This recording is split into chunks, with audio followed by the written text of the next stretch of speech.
Gets me every time, baby. Gets me every time. What's going on, fellas? Welcome back to little hitting the Apex Bahrain Grand Prix qualifying session recap here. Joined by Vish and um, and Manny. Welcome back, fellas. Pretty excited to be back. Kind of crazy what just went down a little while ago, huh? A couple hours ago. Some Yeah, I'm some sure you're excited, Jazz. Your some your team interesting is your stuff. team is flexing. Who, me? No, no way, no way. I know we had some technical difficulties earlier, but we got it. I think it looks like we got it all down pat. What's funny is that Manny spelled polls wrong on the marquee, but that's So I'm gonna rag on you because they always rag on me for, for I did where? polls. It's POLE, but not Pole Oh, POL. it's not. position. It's It's not. actually not even called. Just the first person's called pole. All right, hold Yeah, The on. other one's I'll just the go. starting grid. starting grid, pole position. Come on, I'm, we gotta I'm get it gonna put. together I'm here. gonna put. Yeah, come on, I'm gonna man. put starting grid.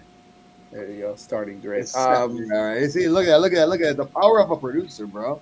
Let's go back. Let's go back to All the. right, I'm not gonna say anything about. There's a skill to it. I'll just leave it at that. A skill I Starting. do not have. So Hey, are we live, by the way? Are we really live? No, I'm just yeah, kidding. yeah. Manny's here. Don't worry. Don't worry. Someone competent will hit the button.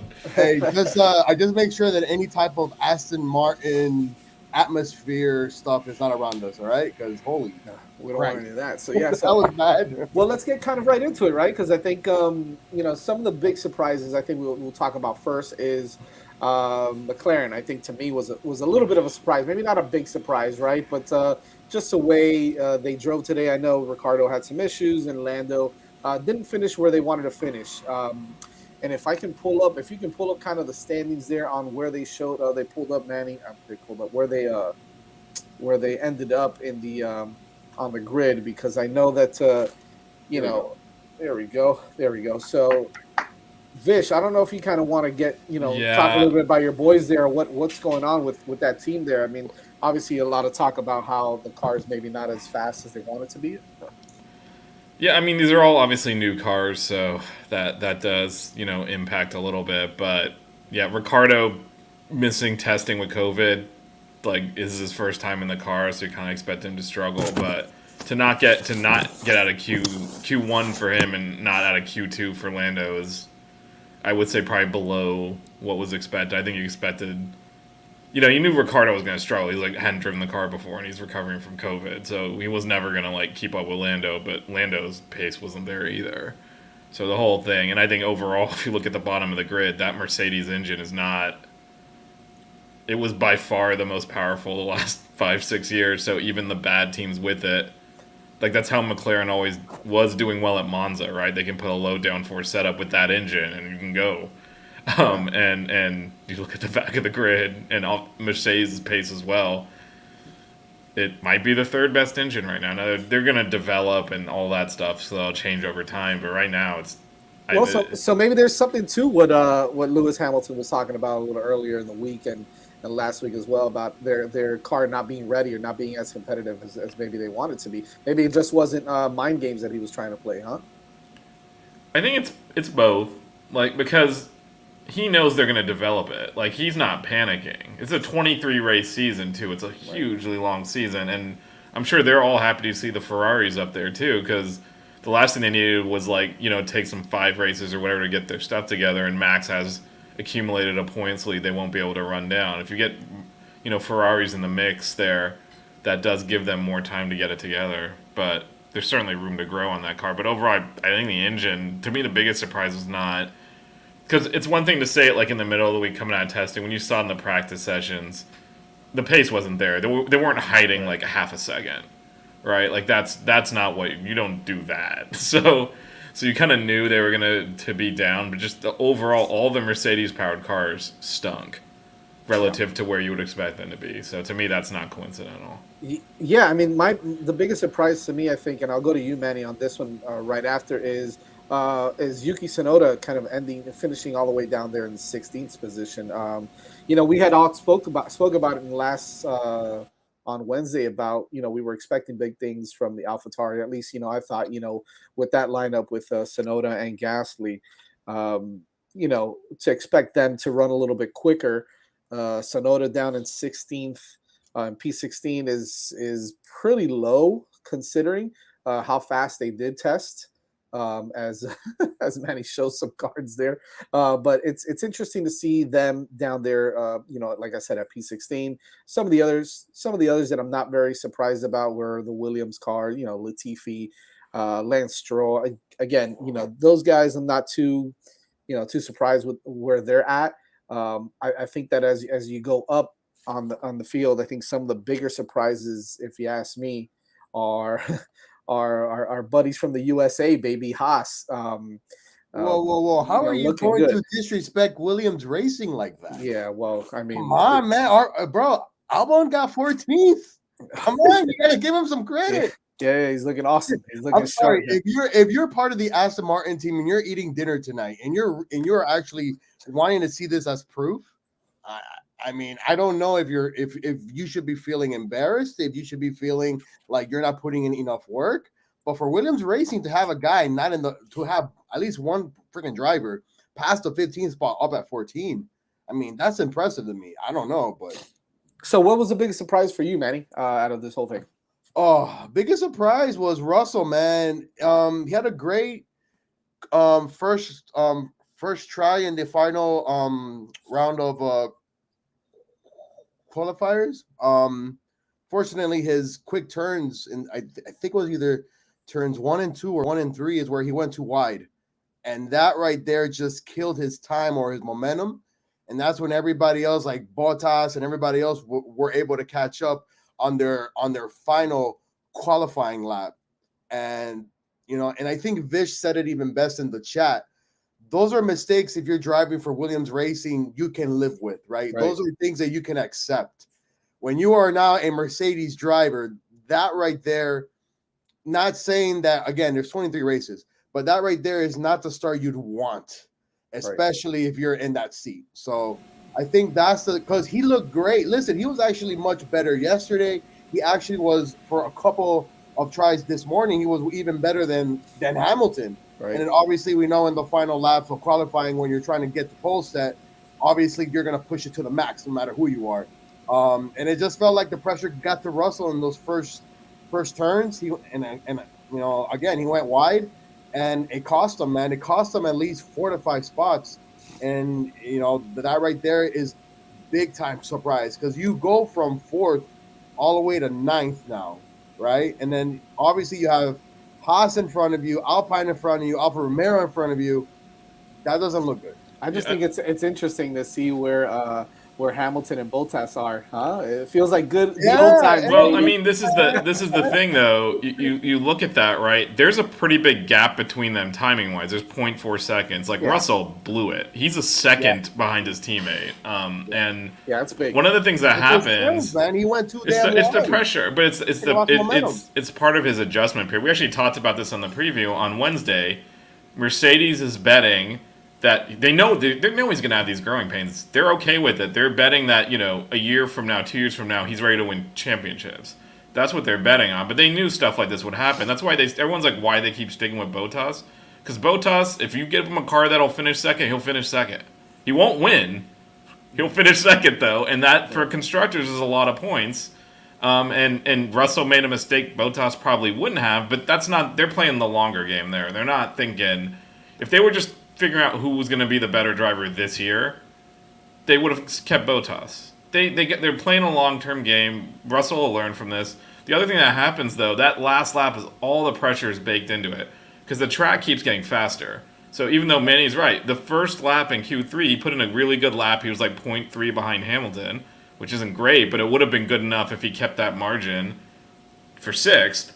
But you make that mistake on that last lap, everyone's cars are going faster because the track rubbers in, and he's a second back of Hamilton. And that's kind of, you always look at your teammates, and you can see Tsunoda, Ricciardo, Russell are the ones where you're looking and like, man, there's something you got to do better because relative to your teammate. But yeah, it was interesting definitely to see Bottas right behind Hamilton still. Completely different car. But also you mentioned the Alphas, the Haas's. That Ferrari engine. It looks like they hit it this time, and hopefully they're not cheating like they did last time. Jazz, we can't hear you, man. You are muted like the Ferrari fan you are, sir. Still Oh can't boy. hear you. Oh boy. He lost. Guys, moment of glory. His moment of glory. Mike. So let's just good job Ferrari, right? We can move on from Ferrari. Move No on, more we can Ferrari discussion. Won't mention the two of the three people on the podium. No, we won't. We probably won't do that. Wait, I think we might. Do we have you back, Jazz? How about now? Yes, we have you back. There you go. Woo! I know y'all don't want to hear from me because I'm gonna be flexing. Don't hate on my boys up there at the top. Hey, Even before you, nobody hating on Carlos Sainz. speaking of Ferrari though, like Really. how awesome is it to see Magnussen up at P7? I mean, just got in, right? How pissed off are the Mazepins on that one, right? You know what though? Mazepin awesome. wouldn't be P7. He'd be You're in right. the back, so You're it doesn't. right. I And mean, he'd be he bitching can't and drive. complaining. I mean, I think Haas frankly got lucky. If their car is actually competitive, you don't want Mazepin in there. No, Like so if this is actually, it's the first qualifying, the first race, so things change over time. But if it's actually capable of getting into Q3, Magnussen is capable of putting the car in Q3. Mazepin would have probably been out in Q1. I mean, he spins it half the time. Like, there's no way. So, yeah. I mean, I love to see that. Yeah, like you said, apparently Ferrari has gotten it right so far. Again, it's early, and Leclerc has been, has run well before in Bahrain. right, but just Right, on the so- engine front, it's like a mirror image of Mercedes. You see all the Mercedes-powered cars kind of towards the back. You're seeing the Right. Ferrari-powered cars towards the front. Yeah, it's interesting. It's fun. It's exciting, and of course Verstappen is still up there, which no surprise there. Well, the Red Bull, like we mentioned this on Wednesday as well. Like Adrian Newey's a genius at design, so that car is gonna have downforce and aerodynamic grip, and the engine's the question mark. The Red Bull badged Honda, whatever the hell it is the question mark, but it seems to be fine so far. How do you think this plays out tomorrow, though? I mean, do you suspect that the grid is going to kind of stay the same there? Do you suspect maybe Hamilton will try to make a move? He could get up there to the podium. I am going to be honest, Jazz. I feel like Max wants to go at Leclerc. That's obvious. Yeah, he wants to go at anybody. And but I think that today he went back to the hotel or Airbnb or whatnot and said, "There's no way." I don't know. Max is staying at an He Airbnb. probably has a villa, man. What are you talking about? Max is probably staying at the Motel 6 or or a friggin' Holiday Inn. I don't the care. Holiday Inn. Yeah, but listen, him and Horner are probably looking at this like, "Hey, listen, there's no way that I'm not gonna go at this guy in the first couple laps." And if I'm Lewis, I just sit back and just let it just heat up in the front. Obviously, I feel confident that whoever's behind me, and you got Bottas behind you, so that might be a little bit of an issue. But besides, I don't know if Hamilton's going to hold back. I don't think. I think Hamilton's trying to finish fifth. He's just trying to finish fifth. Yes, Vish. I tweeted at 9 a.m. today. I said, as long as somebody finishes fifth for my team in Mercedes, I'm fine with it. Because also, again, Bottas is sixth. If you look at the gap, 0.4 seconds is big. That's how far back he was from Hamilton. Hamilton can, I think, it's just hope some stuff happens in front so he can increase from fifth. But he's just trying to. He's been in the game too long. He knows just collect points when the car is shit. If it's this bad the whole year, he's obviously not winning anything. So he's just trying to maximize his points. He's not going to do anything stupid. I do think it's interesting to see how does Red Bull actually view Ferrari as a competitor. Like whether they should or not. Like, does he actually? Because if you recall at the beginning of last year, there were several incidents where Max would throw it in against Hamilton, and Hamilton kind of back off because he, again, don't wreck the car, maximize points. Then by the end of the year, once Mercedes realized no, like we're basically tied with Red Bull, he started hitting him back. Essentially, it's like, no, I'm not going to let you dive up the inside when you can't make the turn and back off. We're just going to hit. And I wonder, I have no doubt that Leclerc, if Max tries to send up the inside, will punt him off if he has to. Like, he's not going to give a crap. Yeah, I don't think he's going to. But I wonder if Max is thinking, over time, we're better than Ferrari. I don't need to do that now and risk. Because I wonder if they still view Mercedes for the course of the season as a bigger threat. I'm just, I think only time will tell at this point, right? Because it's still early. So I think he's going to realize, well, hey, Ferrari's faster than maybe I thought they were, or they're better than I thought they were. And it's going to show, right? It's going to show from race to race, because if they're able, if Ferrari's able to keep up the pace and continue to race strong and finish in the podium and challenge Verstappen and Perez and on all these guys, I think it's going to be interesting. I think they will take them serious. I don't know if they'll necessarily do it on tomorrow in the first race. Yeah, and that's what I mean. I don't think they're sitting there looking at Ferrari and being like, right, as if like a Haas was up there. But the question is it the desperation to the point that it was like, I think last year, anytime they could get at the Mercedes, they went for it, because they're like, we gotta. I wonder if they'll be a little bit more patient here versus just trying to. Listen, Red Bull is a defending champion. Everybody's eyes and world champion, defending world champion, not constructors. No, hold on. Yeah, Max is the defending champion. Yeah, Mercedes is the constructor. Horner wants that constructors. He definitely does. Well, he should actually get a real second driver. Single rider defending champion / Red Bull team. Okay, you happy about that one? There's no listen. It's the first race of the season, right? It's like everybody's first game in any single sport. You want to go out there, you want to lay a bang, you want to make a statement. We could talk about how, in the middle of the season, maybe everybody says, let's calm down a little bit. Let's regroup. Let's see what's working. Let's see what's not. I think in the first race, it's all hell.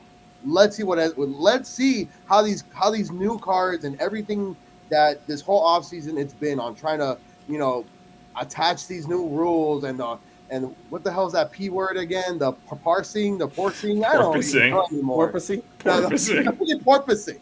Like, and then also, these tires, like we haven't seen these tires yet in action when it gets to crunch time either. When there's more than one or two or three cars on the grid, exactly. Right? So who knows? So it's a first for everyone's tomorrow, and it's so many different types of scenarios and things that can occur.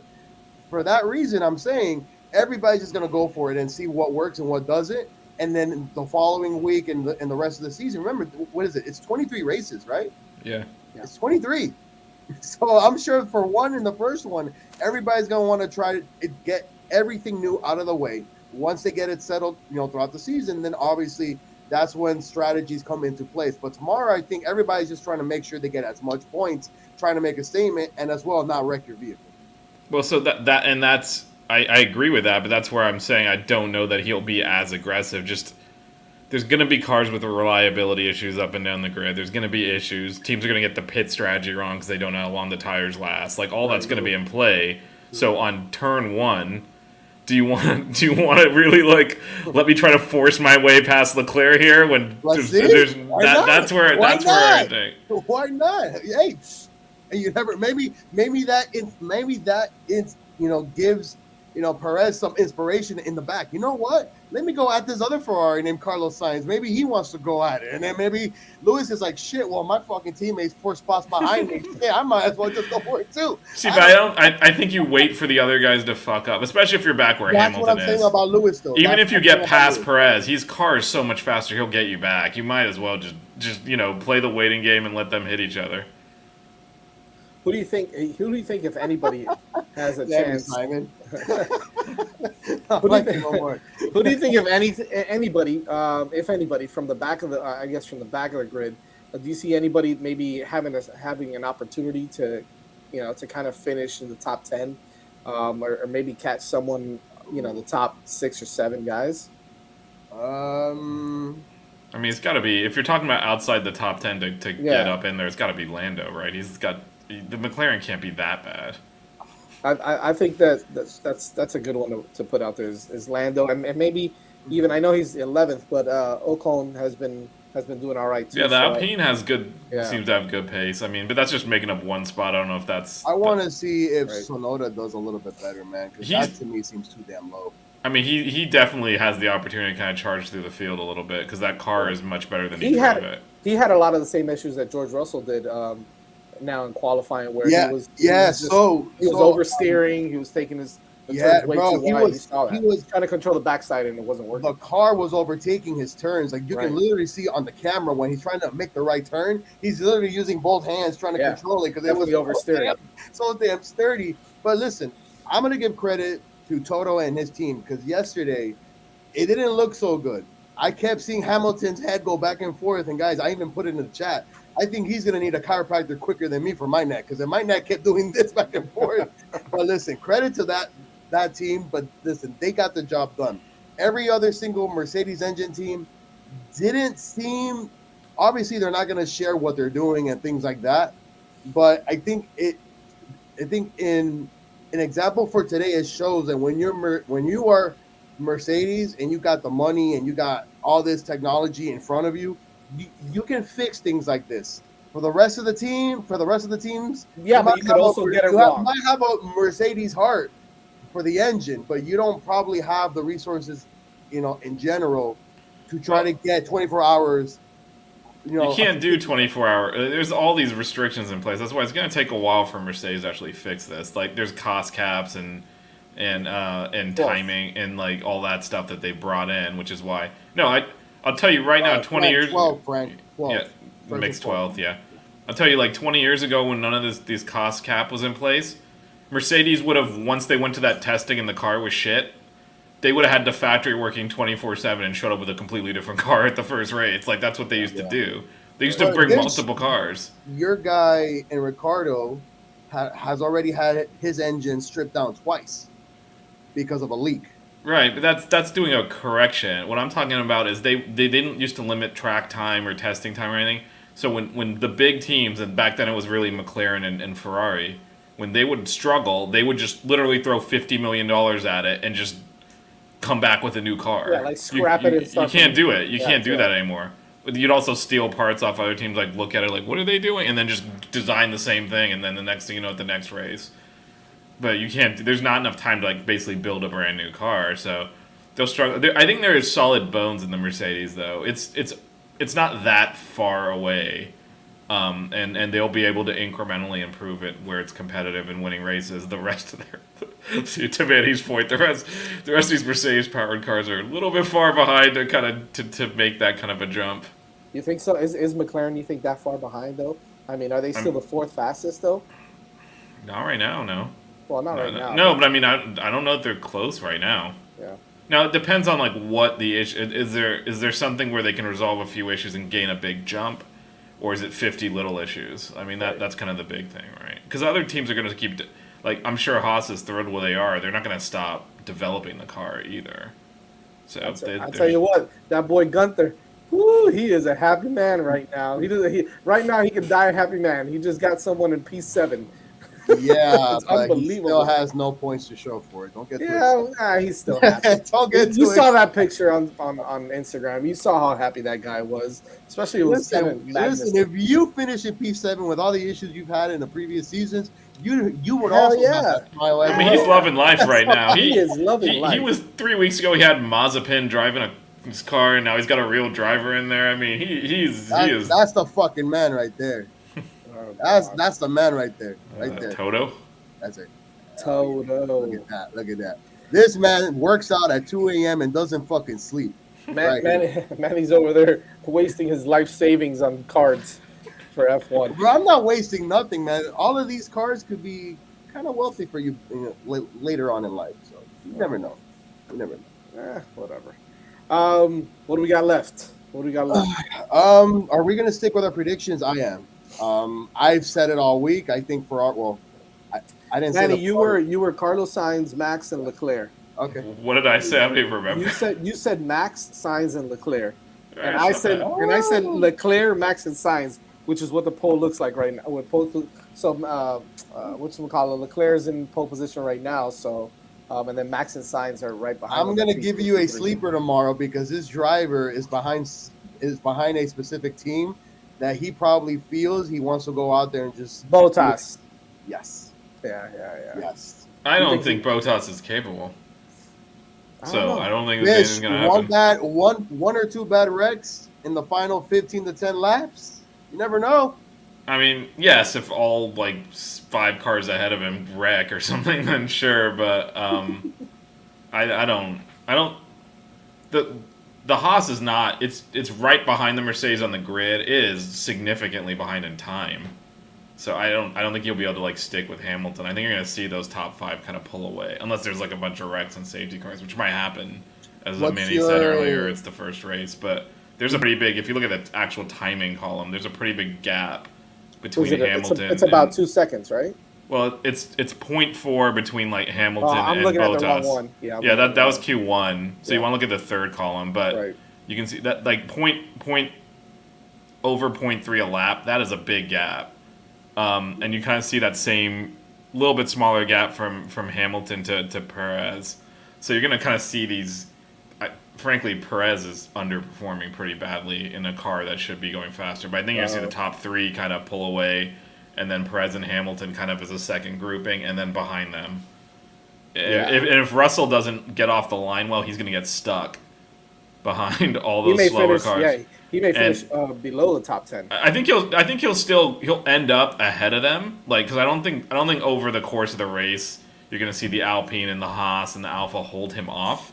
But the number of laps he spends trying to overtake them, if he doesn't get past them at the start, Right. by the time he does that, like the top 5 will be 20, 30 seconds up the road, and he's done then. So he's probably the one who most needs to just off the line go for it, because he's very in a position where he's very likely to get stuck behind a lot of slower cars and then have to spend all this time overtaking them. Although the new design means you're supposed to be able to overtake easier, so maybe not. Maybe he'll just be able to zip around them. Well, and apparently DRS is not going to be as much of a factor now with these new cars as it was previously, if I'm not mistaken. Especially with the opportunity to be able to stay behind the guy in front of you much easier, right? Well, it should still be a factor on the straights, but I think it's not as critical. Like, you used to not be able to pass without it. Right, basically, because that's the only place that you open the rear wing up and you can get a slipstream, and that was the only place the car behind could actually go faster, because in the turns and all you lose all your aero. Right. So that shouldn't happen anymore, but I still think it'll matter, because it's just easier to pass when you get an aerodynamic advantage by pushing a button and then it's just straight. But I think it's not going to be as critical. I don't think you're going to have to. I'm hoping, at least. I think this is what the design was for. You don't have to wait for a DRS zone to go for it. Oh, we didn't get this lap. All right, everyone chill for another lap. When we come back around, we'll try again. That you'll actually be able to do stuff in other parts of the track, I think, is the hope. We'll find out. Like Manny said, this is the first time we're going to actually see. It's going to be fun. It's going to be fun. I mean, listen, guys. It's a new year of racing. One that we've never seen. One that we have so many questions, and all these pit crews and teams are asking themselves right now. I believe it's almost 1:30 in the morning, and I know that they're probably not freaking sleeping, right? It's like, okay, well, we know that this is there. We are going to have to react on the fly. Like in next week's race, it's not react on the fly. It's because you already went through it. You already lived it. Tomorrow, any type of mistake that you make can actually cost you from getting, from podium position to probably outside the top 10. Yeah. And this is why tonight, if I'm Toto, I am talking to Russell, and I'm letting him know what happened tonight.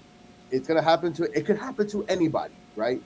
You didn't lose points or whatever the case is, but you're gonna have to wear your big boy pants tomorrow and try to sustain a little bit more of a better performance, because we cannot accept,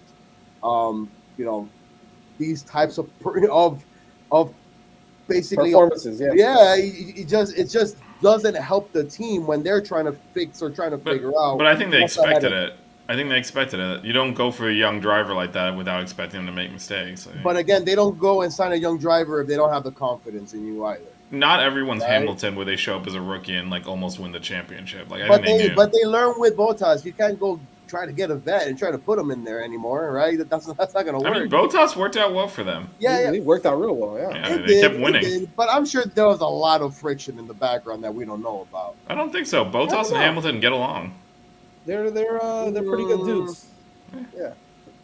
So are we gonna stick with the same? Are we gonna stick with the same predictions as? Yeah, I'm feeling good about Max winning. I went out on a limb there. I'm gonna double down on my very risky prediction of the defending World Drivers' Champion winning race. Such a bold prediction on your part, right? And I'm going with. It's funny though, because the guys that I picked is in the order that they're in right now, and Manny, you just flip flopped the Ferrari drivers, so. I will say I am a little. I thought Sainz's last lap, he left stuff in there. He was faster the whole qualifying. He He could have was gotten a fast. pole. He was fast in the second to the last lap. I really want to know which turn he decided to go either wider with or just I don't know. That's just Well, again, all the cars are going faster every time you go around because there's more rubber on the track. There's more grip. So every single lap you do, it's got to be your best one because even if you nailed it the previous lap, the track is just faster. So you're still gonna fall behind. I just think in the last lap, Leclerc got something extra out of it, and that was it that. didn't help Russell either. How about this? Well, I think yeah, this is let's do an over under on how many times these guys are gonna box tomorrow. What do you say? 2 or 3? How many times do they box? 2. In two. Two? The over under on 2? You taking the under or the over on that? I'm taking the over on 2. Yeah. I'll go under. I mean, that Or basically you'll make a one stop. Yeah, you'll go 2. You'll go even, right? Even on that. I Uh-oh. mean, look, I think they can do it if they manage it. Look, at the end of the day, this is why I want to keep an eye on the Ferrari, because but what's his name? Binotto. Binotto, I think, is going to be kind of like the quote unquote X factor of this. If he manages the race properly with both of these guys, then the opportunity is for them to both podium. If they don't, and they kind of say, oh, maybe they're having issues with tires, maybe they're wearing out, and they want to stay out. They want to stay out because they've got Max right on their tail. Whatever the case is, I think that's when they start getting into trouble. You know what I mean? So if he can manage that properly and he can get them out there the right way and be able to race and keep up the pace, then I think they have a good shot of even placing first on the podium. And this is where Perez is key. If he can't keep up with those top 3, because he's been significantly back, like then they can tag team. Yeah. Like if he starts dropping back where he's 5-10 seconds back, he might still be in 4th because the Mercedes is not nearly as fast as the Red Bull. But that allows Ferrari to mess with the strategies. We'll bring in Sainz really early and see if Max has to blink on that. True. Or either, and maybe it works, maybe it doesn't. But either way, if it does work, you got Sainz out in front now. If it doesn't work, you still got Leclerc in front, so you can split your strategies and do all sorts of things. But if Perez can stay closer and become a factor, then it's more of a fair fight. But that'll be big if Perez ends up dropping back, which is what he did a lot last year. A lot of times it was Bottas and Hamilton against Max. Yeah, that's guys, a good point. Let me ask you this question: what if both Ferraris are 1 and 2 at some point in the race? Would you want them to just let them go at it? I mean, I think it depends on how far off they are from each other, right? So, like, if it's a few seconds behind and Leclerc's running really nice, or Sainz is his pace is great, then I don't think you mess with it, right? If maybe you notice that maybe one is, maybe the tires are kind of getting old, going out a little bit, then maybe you make that decision to say, all right, let this guy pass you a little bit, I think it's going to be interesting because what we mentioned on Wednesday is that, there was no 1 or 2, right? There was no 1 or 2 for Ferrari. They're both equally I feel like they're drivers. They're both trying to grab a grip, man. Yeah, I think they're both going to go at it. I think they're both going to go at it. 2 young drivers, man, that have egos, which is not bad at all. Yeah, I think there's likely, if it looks like they're headed to a 1-2, for them to kind of tell them to hold station. Sure. It doesn't matter who's in front. I think they'll kind of, if there's like 10 laps to go and like we got this lot, then I think they won't. I think they'll kind of tell them what they'll say is like, you got to preserve the tires. We're telling both drivers or something like that. So that way they won't flat out say do not pass person, but because both Sainz has never won a race. If he's in a position, Carlos, box. Yeah, I mean they're gonna do that. Well, you can't do that, right? Because you don't want to throw it away. But you kind of just say, look, the cars are critical. They're overheating. You make up some bullshit excuse for them not to be able to push, because you can't overtake if you're having a heating issue or whatever. Like, we're having brake degradation, so take it easy at the corners. Stay off the curbs. Whatever. There's all these ways they do it, But I will say, if they let them go, there is no way Sainz won't go for it. He's never won a race before. He has finished second.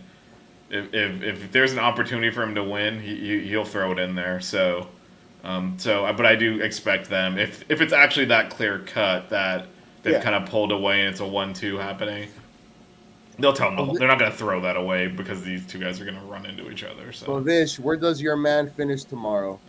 Who's that? Which one's that? that's Lando? Lando. Oh, that's Oh, Ricardo. no, it's Ricardo? Man, I don't know, 15? I He think hasn't had he's a chance gonna to drive the car. Like, I don't... Yeah. like, it doesn't matter. Obviously, they put, like, Piastri in there. It wasn't going to be any better. But, like, he didn't even get to practice. Like, there's no way he could... It's a brand new car, and he basically didn't get to drive it, so... Listen, I'm going to stick with my prediction. This man right here. He's gonna win it. All He's right. going to win it tomorrow. Let's see I'll from go. third. I'll This take either one. To tell this man in his headset, do not race, is like telling Mike Tyson, don't throw a punch. I don't think I tell him not to race. It's only in the situation where you're like, He's we gonna got go the like 1-2 locked in. He's gonna go like this to Binotto. That's what he's gonna do, all right? It's like, All right, listen, fellas. Carlos, that in front of you is Barcelona. Yeah, Make sure you score. not a chance.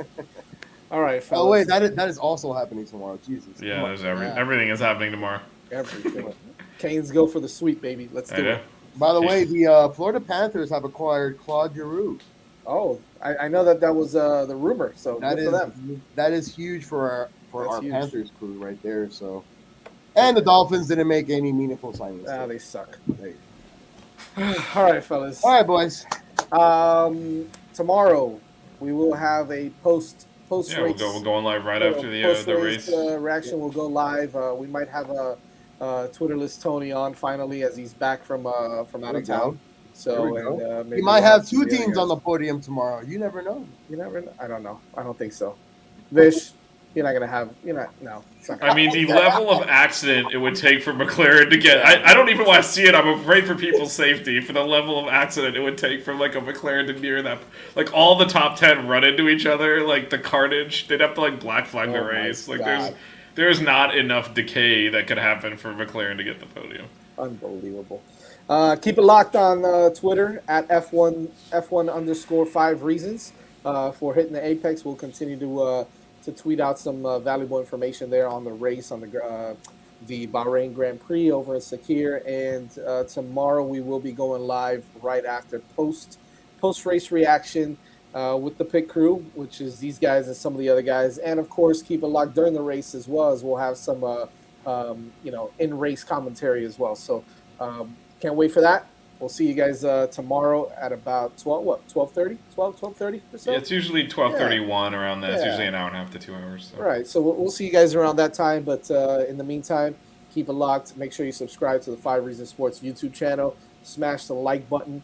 And, listen, essere Ferrari. Let's ride.